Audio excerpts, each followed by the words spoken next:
Class 10th की chapter number 4 की quadratic equation का पहला क्वेश्चन करना है। क्वेश्चन नंबर 1 बोल रहा है check whether the following are quadratic equation और नॉट। तो क्वाड्रेटिक इक्वेशन का एक स्टैंडर्ड फॉर्म होता है, मैं जो पहले आपको लिख के बता देता हूँ। क्या होता है स्टैंडर्ड फॉर्म होता है a x square plus b x plus c. ठीक है, ये होता है स्टैंडर्ड इक्वेशन और इसमें से ए कभी भी जीरो नहीं होना चाहिए। ठीक है, बी हो सकता है जीरो, सी भी हो सकता है, सी कांस्टेंट होता है वो भी, बट ए कभी नहीं जीरो होना चाहिए। तो वो अगर कभी भी ए जीरो हो जाएगा तो वो क्वाड्रेटिक इक्वेशन नहीं, बस अपन को इस फॉर्म में लाना है क्वेश्चन को। अगर इस फॉर्म में आता है तो वो क्या हो जाएगा, क्वाड्रेटिक इक्वेशन होगा। तो पहला क्वेश्चन क्या है, x plus one the whole square equals to 2 into x minus 3।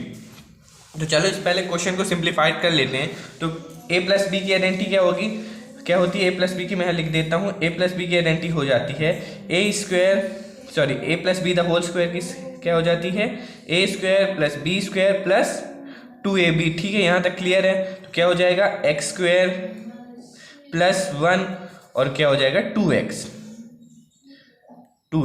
Into क्या हो जाएगा, इसको अंदर इंटू करेंगे तो ये हो जाएगा 2x और 2 इंटू माइनस 3 कितना हो जाएगा -6। यहाँ तक क्लियर है।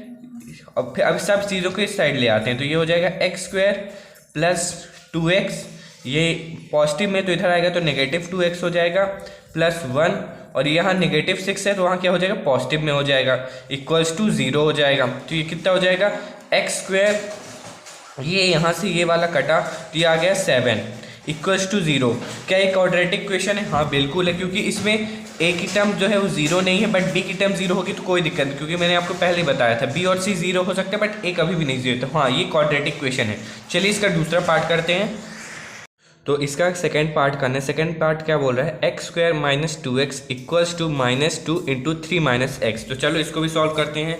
तो क्या आ जाएगा, पहले क्या लिखेंगे, यही एज इट इज लिख देते हैं। X square minus 2x equals to, इसका अंदर इंटू होगा तो -2 इंटू 3 कितना हो जाएगा -6 हो जाएगा और -2 इंटू -x कितना हो जाएगा +2x हो जाएगा। ठीक है, यहाँ तक क्लियर है। अब जितने भी टर्म इनको इस साइड ला देते हैं तो क्या हो जाएगा एक्स स्क्वायर -2x और यहाँ से पॉजिटिव 2x है तो इधर आके क्या हो जाएगा नेगेटिव 2x और ये आ जाएगा +6। ठीक है, इक्वल्स टू 0। कोई दिक्कत की बात नहीं, यहाँ -6 था तो यहाँ पॉजिटिव हो जाए तो ये कितना हो जाएगा एक्स स्क्वायर -2x कितना हो जाएगा -4x, ये हो जाएगा +6 इक्वल्स टू 0। यही आ गया अपन की क्या है क्वाड्रेटिक इक्वेशन है। हाँ बिल्कुल है, क्योंकि ये इस वाले फॉर्म का है, a square plus b x plus c. देख सकते हैं आप ए एक्स स्क्वायर यानी कि एक्स स्क्वायर फिर -4x प्लस 6। एक चीज़ आपको बस पता होना चाहिए, ए कभी भी जीरो नहीं हो सकती, ये दोनों हो सकते हैं, बी भी हो सकता है और सी भी हो सकता है। बस ये वाला भी क्वेश्चन खत्म हो गया। अब चलिए इसके थर्ड पार्ट्स पे चलते हैं। अब इसका थर्ड पार्ट करते हैं। क्या थर्ड पार्ट बोल रहा है, x minus 2 into x plus 1 equals to होता है x माइनस 1 और x प्लस 3 को अपन को बताना है कि क्वाड्रेटिक इक्वेशन है कि नहीं है। तो कर लेते हैं, इसको इंटू कर देते हैं तो कितना हो जाएगा x इंटू एक्स कितना हो जाएगा एक्स स्क्वायर हो जाएगा, x इंटू 1 हो जाएगा प्लस x हो जाएगा, -2 इंटू एक्स कितना हो जाएगा -2x हो जाएगा और -2 इंटू 1 कितना हो जाएगा -2 हो जाएगा। इसी तरह पर इधर भी सिंप्लीफाई कर लेते हैं तो x इंटू एक्स कितना हो जाएगा एक्स स्क्वायर हो जाएगा और x इंटू 3 कितना हो जाएगा +3x होगा। ठीक है, और ये माइनस इंटू एक्स कितना हो जाएगा -x हो जाएगा और माइनस इंटू ये हो जाएगा -3। ठीक है, यहाँ तक बिल्कुल क्लियर है। अब इसको पहले सॉल्व कर लेते हैं। यहाँ पास तो ये आ जाएगा x square x minus 2x कितना हो जाएगा -x हो जाएगा और ये -2 एज इट इज़। यहाँ भी इसी तरह कर लेते हैं। ये कितना हो जाएगा x square plus 3x minus x कितना हो जाएगा +2x हो जाएगा और ये -3। अब जितने भी टर्म इनको इस साइड ला देते हैं अपन, तो एक्स स्क्वायर ये इधर से आएगा तो ये नेगेटिव एक्स स्क्वायर हो जाएगा, -x यहाँ पहले से था +2x से इधर आएगा तो उसकी साइन पलट जाएगी तो ये हो जाएगा -2x। ठीक है, यहाँ तक क्लियर है। तो इसी तरह -2 यहाँ था और यहाँ से आएगा +3 हो जाएगा तो इक्वल्स टू 0 कर देंगे। ये यहाँ से ये वाला कट गया, कितना बचा अपन का -3x + 1 इक्वल्स टू 0। क्या ये क्वाड्रेटिक इक्वेशन है?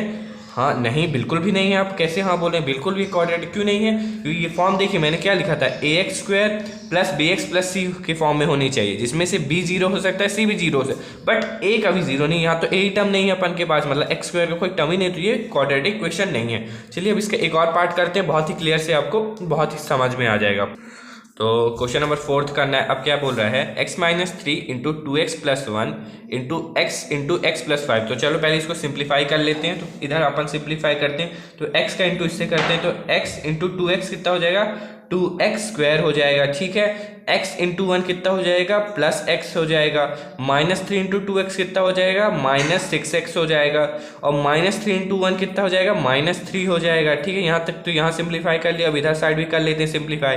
कितना हो जाएगा, x इंटू x कितना हो जाएगा, x² हो जाएगा। और x इंटू 5 कितना हो जाएगा, 5x हो जाएगा।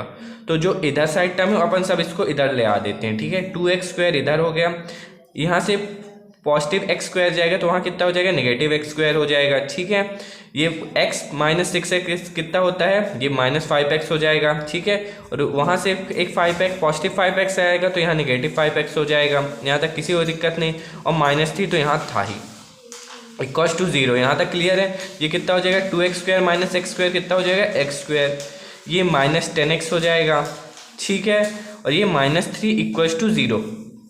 क्या ये क्वाड्रेटिक क्वेश्चन के फॉर्म में? बिल्कुल क्वाड्रेटिक क्वेश्चन के फॉर्म में है। अपन के पास ax + b + c के फॉर्म में। ठीक है, यहाँ तक क्लियर। और हमारे पास a की वैल्यू वो भी 0 नहीं, कि इनसे मतलब नहीं। ये अगर दोनों भी 0 हो जाए तो कोई दिक्कत नहीं है। और क्वाड्रेटिक क्वेश्चन बस a हमेशा पॉजिटिव, मतलब a होना ही चाहिए, कोई नंबर 0 कभी नहीं होगा। तो देख सकते हैं मैंने लिखा था एक स्टेप ले और a कभी नहीं। बस ये वाला भी 4th हो गया। अब 2-3 पार्ट और इसके बचे, फिर ये अपन का ये वाले टाइप के क्वेश्चन खत्म।